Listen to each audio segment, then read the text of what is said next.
Jornal da Rede Alesp.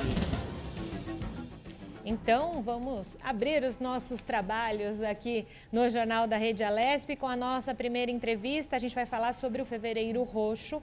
O mês é dedicado à campanha sobre prevenção e tratamento de 3 doenças: lúpus, fibromialgia e o mal de Alzheimer. Desde 2014, a campanha alerta para os sinais e sintomas dessas doenças e a conscientização de um atendimento adequado para uma melhor qualidade de vida dos pacientes. Sobre esse assunto, a gente conversa agora com o reumatologista Edgar Reis. Ele é da Sociedade Paulista de Reumatologia. Bom dia, bem-vindo, doutor Edgar. Tudo bem? Essas 3 doenças, como é que afetam, então, o convívio social dos doentes e da família também? Bom dia, Júlia. Bom dia, Tayana. Muito obrigado pelo espaço e pela possibilidade da gente estar conversando um pouquinho sobre esse tema muito importante, que é o Fevereiro Roxo.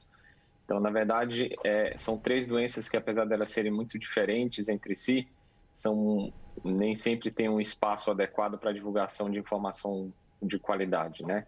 Então, é muito importante esse mês do Fevereiro Roxo para que a gente possa fazer isso, né? Para que a gente possa trazer para a população informação de qualidade, imparcial, de maneira clara e objetiva para quem nos ouve e conscientizar toda a população. Embora elas sejam doenças muito diferentes, elas têm impactos também diferentes na vida de cada uma das pessoas. Elas têm em comum que são doenças crônicas, né? Doenças crônicas em que não existe uma medicação que leve à cura específica, mas a controle adequado na maioria delas, na maioria das situações também, né? Então, isso é muito importante mesmo. Agora, doutor Edgar, explica pra gente, né, qual a importância de ter um mês direcionado, então, para essas 3 doenças e como amenizar, né, o sofrimento desses pacientes. É um mês dedicado, então, a isso. Explica um pouquinho melhor pra gente. Eu acho que esse mês é importante justamente por isso mesmo, né, para a gente poder esclarecer a população, né, a gente conseguir trazer para a população essa informação de maneira muito clara. E a gente conseguir trazer, embora sejam doenças muito diferentes, elas têm um impacto muito parecido na vida das pessoas. Elas têm um impacto sobre a qualidade de vida, não só da pessoa que está doente, mas também sobre os familiares, que muitas vezes o cercam, que é amigo. Tem um impacto social, tem um impacto também socioeconômico frente ao trabalho que essas pessoas desempenham ou já desempenharam também, né?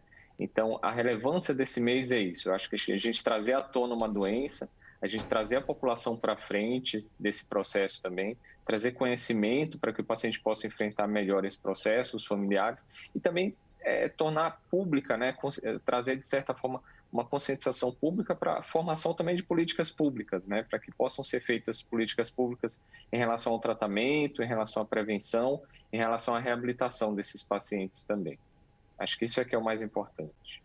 Doutor, agora o senhor é reumatologista, né? Pode falar um pouquinho mais, em especial, sobre o lúpus e também a fibromialgia, para que as pessoas, às vezes, escutam o nome da doença e não sabem efetivamente como elas são. As 2 doenças, elas são muito tratadas pelo médico reumatologista.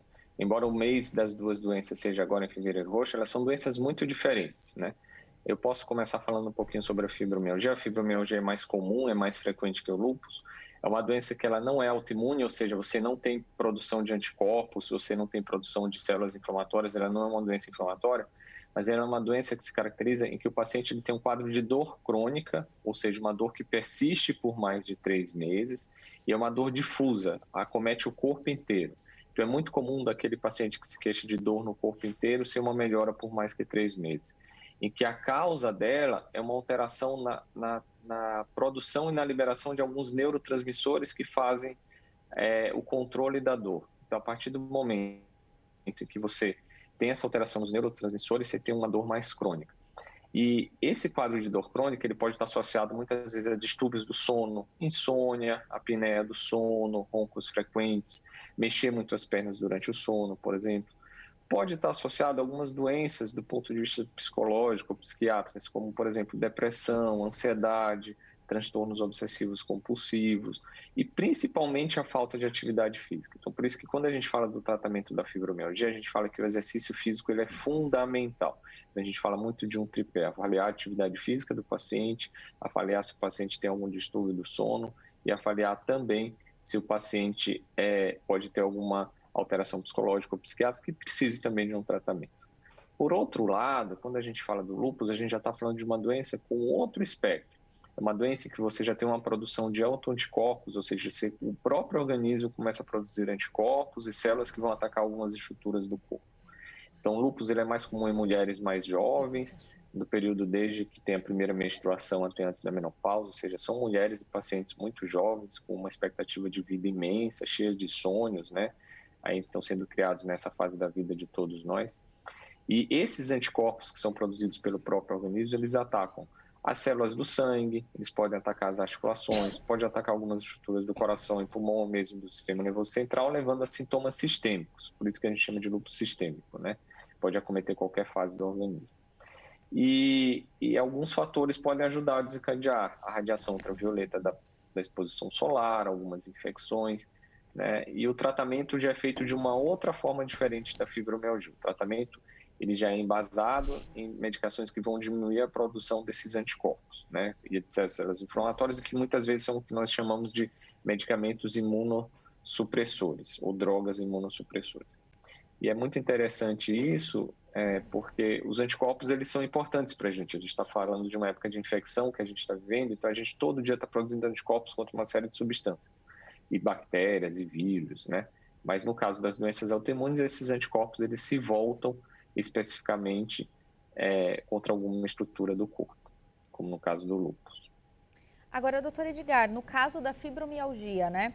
Há estudos com medicamentos alternativos, como o uso do canabidiol. Como que o senhor avalia, então, o uso dessas substâncias para melhorar a qualidade de vida dos pacientes? Nossa, essa pergunta acho que é muito importante mesmo para a gente tentar esclarecer esse assunto que é tão relevante nesse momento também. Então, quando a gente fala da fibromialgia, o que a gente comentou antes, é uma coisa que tem que ficar muito clara. A prática de exercício físico regular é muito importante para o seu tratamento. Já tem diversos estudos científicos e diversas comprovações também que demonstraram que a prática de exercício físico regular melhora a qualidade de vida do paciente com fibromialgia, melhora a qualidade do sono, melhora a depressão, melhora a ansiedade, você consegue conviver melhor socialmente, conhece outras pessoas. Mas nem sempre realmente o exercício físico é suficiente, a gente precisa lançar a mão de alguns medicamentos que controlam e melhoram a dor. A gente tem medicações que são utilizadas para o tratamento de dor crônica, muitas vezes são drogas antidepressivas que vão ter esse efeito sobre a dor, medicamentos analgésicos e muito mais recentemente tem se falado dos canabidióis e dos derivados do canabidiol, né? Então, são drogas utilizadas não só no tratamento de dor, mas em alguns tratamentos oncológicos, como náuseas e vômitos também. Ainda não existem estudos definitivos e que demonstram de maneira clara o seu real benefício na fibromialgia. Mas é um campo de estudo extremamente interessante que a gente tem que ficar atento e pode ser que daqui a alguns meses a gente já tenha alguma evidência um pouco mais concreta do seu real benefício. Para qual paciente, que tipo de paciente, qual perfil de paciente vai se beneficiar mais com a medicação, por quanto tempo do uso da medicação e até mesmo a dose mais adequada para cada caso, né? Então, existem relatos de casos, né, com sucesso, mas os estudos clínicos ainda estão por vir. Eu tenho certeza que pode ser que se torne sim uma alternativa salutar e uma boa alternativa para o tratamento de dor crônica dos pacientes com fibromialgia, não só com fibromialgia, mas com outras causas de dor crônica também. Doutor Edgar, nós estamos falando então sobre fibromialgia, Alzheimer, lúpus, fazendo essa referência, né, ao fevereiro roxo. A gente sabe que são patologias que não têm cura, né? Como que a gente cuida então dessa qualidade de vida dos pacientes e como a família pode ajudar esses pacientes nessa qualidade de vida também? Eu acho que esse é outro ponto muito relevante também, e eu acho que é uma coisa muito importante, né? A primeira coisa que a gente tem que tentar fazer é que o paciente entenda a doença que ele tem, né? A partir do momento em que ele consegue entender qual a doença ele tem, qual doença ele apresenta, como vai ser, como é o diagnóstico, como vai ser o tratamento, como é a evolução, eu acho que e se a família faz parte desse processo, todo o processo anda de uma maneira muito melhor, mais clara e mais serena também. Então, compreender a doença faz com que o paciente tenha um melhor enfrentamento sobre ela mesma, né? Então, o paciente consegue enfrentar melhor a doença, ele consegue aderir melhor ao tratamento, ele consegue entender quais são os benefícios do tratamento que ele vai ter e como vai ser a sua evolução. E a qualidade de vida, eu acho que entra muito dentro desse contexto, né? Então, a prática do exercício físico regular é um ponto muito importante, porque ele melhora todo esse contexto da fibromialgia em relação a distúrbios do sono, psiquiátricos, e a gente tratar tudo isso que está em volta também. A família é fundamental, muitas vezes, dentro dessa participação desse processo. Não é incomum e não é infrequente a gente ver os pacientes com fibromialgia, a família pergunta para a gente durante a consulta, no acompanhamento, nossa, mas por que ela sente tanta dor? Eu não entendo, os exames são normais, eu não entendo por que dói tanto. E a gente trazer para a família essa compreensão traz mais tranquilidade para o processo, que o paciente realmente ele tem uma doença, que essa doença pode ser tratada, que ele pode melhorar e que ela pode fazer parte desse processo também. Muitas vezes, algumas alterações psicológicas, psiquiátricas podem estar associadas em 30% a 50% dos casos dos pacientes com fibromialgia, e muitas vezes esse contexto familiar é importante, né? Então, a gente tentar entender o contexto social em que o paciente vive, o contexto psicológico, né, em que estão inseridos os seus processos familiares ou mesmo de profissão, para a gente entender isso também. Agora, doutor, o Fevereiro Roxo é um mês que, além de ser um mês de conscientização, é um mês também para que as pessoas entendam um pouco. E eu queria que o senhor falasse a respeito do preconceito, principalmente com relação ao lúpus e à fibromialgia. Então, o Fevereiro Roxo é também para essa conscientização, para quebrar um pouquinho essa questão do preconceito? É sim, né? Então, a gente sabe, né, que muitas doenças são vinculadas na mídia pela sua frequência, né? Então, a gente sabe, por exemplo, que infarto, derrame, né, o acidente vascular cerebral, hipertensão, diabetes são muito vinculadas, e é muito importante essa vinculação também dessas doenças mais comuns e mais frequentes, os tratamentos oncológicos, o câncer, mas infelizmente a fibromialgia, o lúpus nem sempre são capa de revista, né? Eles não saem na capa da revista, não saem, a não ser quando tem alguém famoso, eventualmente, que acaba saindo na mídia e a gente traz um pouquinho mais de informação mais clara.